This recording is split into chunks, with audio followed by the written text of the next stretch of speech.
అప్పుడు నేను అందులో భాగంగా ఇప్పుడు నాకు కూడా ఇన్నేళ్ళ కాంచి ఇంత ప్రయాసపడ్డ నాకు కూడా నా చిన్న పిల్లల్ని చదువుకున్నా నేను ఎంతో బాధపడకుండా బతుకుతున్నా.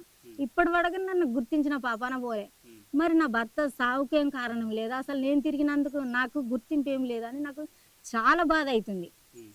నేను ఇంత ఉద్యమం చేసినా తను చనిపోయినా కూడా నా చిన్న పిల్లల్ని పట్టుకొని ఎంత ఎక్కడెక్కడికో తిరిగి నేను ఉద్యమంలో పాల్గొన్నా. మమ్మల్ని ఎందుకు ఇట్లా అవమానిస్తాండు ఈ పవన్ కళ్యాణ్ గారు, మరి ఎందుకు ఇంత అవమానిస్తాండు, ఇది కరెక్టేనా, మరి మీడియా ద్వారాగా తనకు తెలియజెప్పాలని పెట్టడం జరిగింది. లేకుంటే మాకేం అవసరం ఆయన మీద, మాకేమన్నా కక్ష ఆయన మీద? మాకు ఎటువంటి కక్ష లేదు పవన్ కళ్యాణ్ గారి మీద కానీ ఎవరి మీద కానీ, మాకు ఆంధ్ర వాళ్ళ ఎవరి మీద లేదు.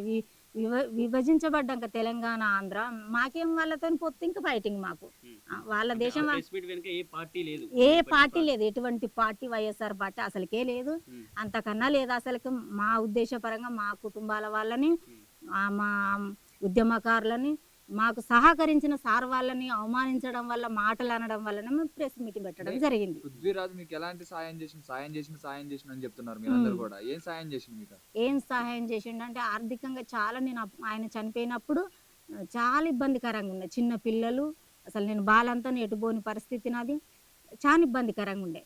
నాకు చాలా సహకరించిండు సార్.